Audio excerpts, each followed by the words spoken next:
형제와 여러분 안녕하세요. 오늘은 2월 28일 목요일 소외된 자를 향한 하나님의 사랑이라는 제목으로 창세기 29장 31절부터 35절까지를 묵상하겠습니다. 31절 여호와께서 레아가 사랑받지 못함을 보시고 그의 태를 여셨으나 라헬은 자녀가 없었더라. 아버지의 희생양이 된 레아는 본인이 원하지도 않았고 그리고 야곱도 원하지도 않았는데 아빠의 어떤 그 야욕 때문에, 욕심 때문에 결국 이용당하고 원치 않은 결혼을 하게 됩니다. 그래서 남편으로부터 사랑을 받지 못해요. 남편인 야곱은 누구에게만 쏠려 있어요? 라헬에게만 그의 사랑이 쏠려 있습니다. 레아에게는 책임, 기본적인 책임만 다하고 그 마음을 주지 않았던 것 같아요. 그래서 레아가 사랑받지 못했다고 성경이 표현합니다. 그런데 그것을 누가 보셨냐면 하나님께서 보셨습니다. 레아는 자기도 원치 않은 상황 때문에 아버지의 일방적인 어떤 뜻과 계획과 모략으로 인해서 야곱의 아내가 됐고 결국 불쌍한 처지에 놓인 정말 상처 많은 삶을 살아갑니다. 자, 그래서 그것을 바로 하나님께서 보시고 그에게 태를 여셨어요. 그리고 라헬은 자녀가 없었습니다. 물론 라헬도 나중에 자녀를 낳지만 하나님께서 이 라헬이 레아와 비교해서 남편의 사랑을 듬뿍 받았기 때문에 공평하신 하나님께서 레아에게 먼저 태를 주셨다는 것입니다. 여러분, 결혼한 여인에게 자식을 낳는다는 것은 정말 가장 큰 기쁨과 축복 중에 하나지 않습니까? 그래서 아들을 선물로 주면서 하나님께서 레아를 위로하셨다는 것입니다. 여러분, 하나님은 레아의 처지를 살피신 것처럼 우리의 상황도 살펴보시고 우리의 상황을 다 보고 계시며 우리의 모든 상황 가운데 우리를 위로하시고 세워주신다는 것입니다. 우리의 삶 가운데 받았던 많은 상처와 또 정말 최선을 다했는데 여러 가지 상황들이 꼬이고 되고 그것으로 해서 깊은 상처를 받고 인간관계 때문에 사람 때문에 여러 가지 일들 때문에 받는 모든 우리의 안타까운 상황들을 하나님은 다 보고 계신다는 것이죠. 그래서 그 상황 가운데 이겨갈 수 있도록 우리를 위로하시고 세워주신다는 것입니다. 그렇기 때문에 하나님을 향한 마음과 하나님을 향한 간구를 늘 열어놓아야 합니다.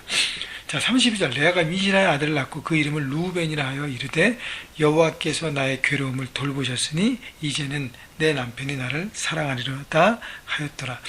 자, 첫 번째 아들을 낳고 이름을 르우벤이라 졌습니다. 르우벤은 보라, 아들이라 라는 뜻입니다.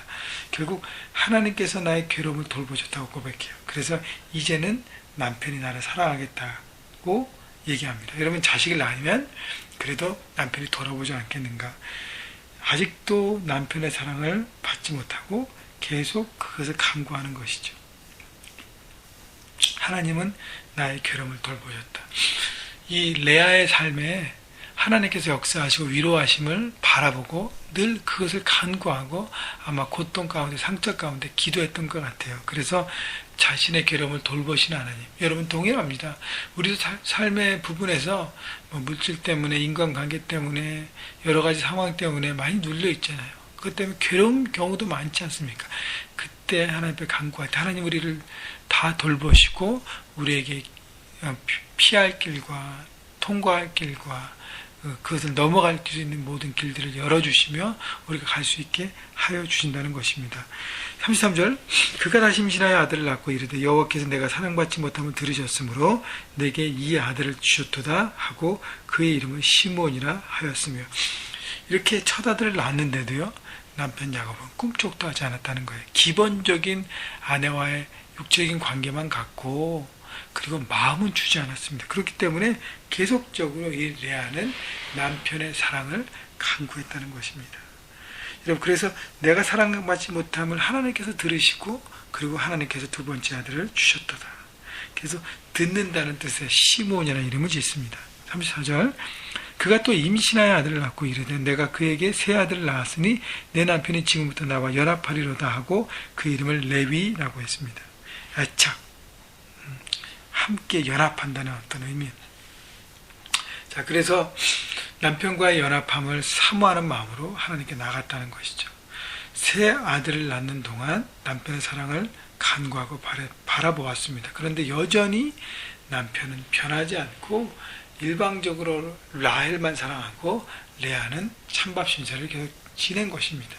이렇게 세 번째 아들을 낳고도 기대했는데 남편은 변하지 않습니다. 근데 그때 누가 변해요? 이제는 레아의 마음이 변한 것이에요. 남편의 사랑을 애착하고 집착하고 바라보고 했던 그 붙잡았던 마음을 레아는 내려놓습니다. 하나님의 받은 사랑, 하나님의 위로, 하나님의 격려를 통해서 세 아들을 낳고 계속 회복되기 시작한 것이에요. 그것은 남편의 잘못이잖아요. 남편의 잘못된 저 선택 때문에 내가 상처받지 않고 나는 나의 갈 길을 가야겠다 라는 생각 때문에 그것을 뛰어넘는 레아의 모습입니다. 35절 그가 또 임신하여 아들을 낳고 이르되 내가 이제는 여호와를 찬송하리로다 하고 이로 말미암아 그가 그 이름을 유다라고 하였고 그의 출산이 멈추었더라. 자, 네 번째 아들을 낳고 레아는 이름을 유다라고 졌습니다. 하나님을 찬송하리로다. 하나님께서 이렇게 레아에게 네 아들을 네 가지 큰 축복을 주셨다. 큰 기쁨을 주셨다. 더 이상 나는 남편의 사랑을 집착하지 않고 거기에 매달리지 않고 이제는 하나님 앞에 나아가며 하나님을 기뻐하고 그분 안에서 나는 즐거운 삶을 누릴 것이다 라는 자유함을 선포하는 것입니다. 이제는 모든 붙잡았던 것을 내려놓아요. 그리고 하나님 앞에 나아가고 하나님 안에 회복되기 시작하고 그리고 온전한 사람으로 서가게 되는 것입니다. 모든 상처를 극복하고 회복되는 것이죠. 여러분, 상황이 변했나요? 아니에요. 변하지 않았어요. 누가 변했습니까? 레아의 마음이 변했습니다. 여러분, 상처로부터 회복되는 것은요, 관계와 상황은 변하지 않을 수 있어요.